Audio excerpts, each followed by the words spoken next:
Hello বন্ধুরা, আজকে আবারও এসে গেলাম দুর্গাপূজা সিরিজের আমার সেকেন্ড রেসিপি নিয়ে তোমাদের সামনে। আর আমার আজকের রেসিপি হচ্ছে রেস্টুরেন্ট স্টাইল চিকেন চাপ।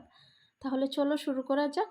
আমি এখানে চিকেনের মধ্যে সবার প্রথমে দিয়ে দিয়েছি একটুখানি নুন। এখানে আছে চিকেন লেগ পিস আর থাই পিস, আর এখানে আদা রসুন আর দুটো লাল লঙ্কার পেস্ট আছে, সেটা দিয়ে দিলাম। আর দিয়ে দিলাম তাতে 4 চামচ পরিমাণ টক দই। টক দইটা আমার ঘরে পাতানো।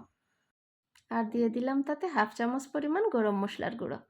এবারে সবকটা উপকরণ মিলিয়ে খুব ভালো করে মাংসটাকে মেখে নেব। এমনভাবে মাখবো যাতে করে মাংসের গায়ে পুরো মশলাটা খুব ভালো করে লেগে যায়। তারপর সেটাকে আধা ঘন্টার জন্য আমি রেস্টে রেখে দেব। আর ওইদিকে চাপের জন্য একটা মশলা রেডি করে নিচ্ছি, যেটা হচ্ছে চিকেন চাপের মেইন মশলা। এখানে দিয়ে দিয়েছি 3টা পেঁয়াজ কুচি, মিডিয়াম সাইজের 3টা পেঁয়াজ আছে এখানে।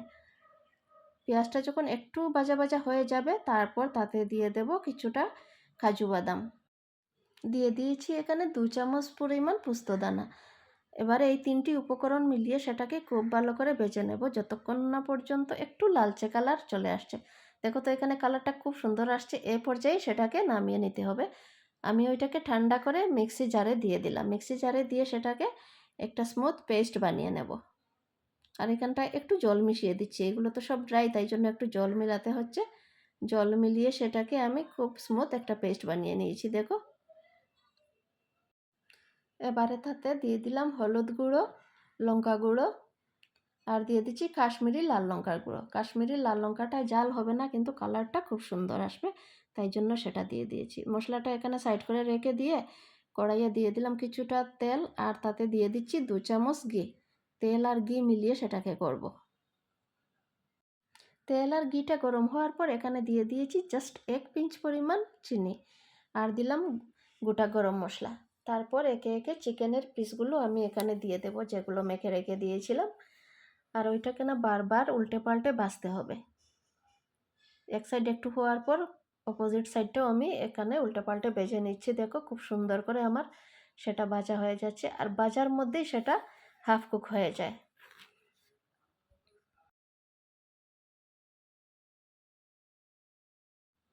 ভাজা পিসগুলো একটু উঠিয়ে নিচ্ছি, তারপর বাকি যেগুলো ছিল সেইগুলো ভেজে নেব।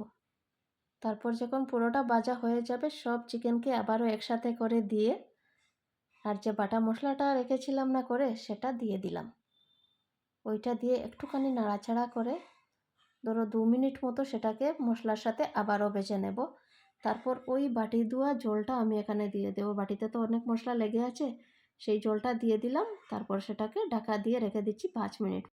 হ্যাঁ, নুনটা কিন্তু এখানে বুঝে দিতে হবে, কারণ আগে থেকে চিকেনের পিসে নুন দিয়ে মাখা ছিল, তাই জন্য একটু বুঝে নুনটা দিয়ে দিতে হবে।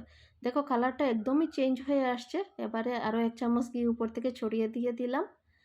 তারপর তেলটা বেরিয়ে যাচ্ছে, যত সময় যাবে সেটা তেলটা বেরোতে থাকবে। এখন কিন্তু আমার রান্নাটা একদমই কমপ্লিট হয়ে গেছে। এবারে সার্ভ করার পালা। এই রেসিপিটা নান, রুটি, পরোটা কিংবা গরম ভাতের সাথে বলো, খুব ভালো যায়। এবারের পুজোতে ঘরের লোককে সেটা একবার বানিয়ে খাইয়ে দেখো তো, তোমার তারিফ না করে কিন্তু থাকতেই পারবে না ওরা। আচ্ছা, তাহলে আজকের মতো আমার ভিডিওটা এখানেই শেষ করছি। আবারও কালকে নিয়ে আসবো নতুন একটা রেসিপি।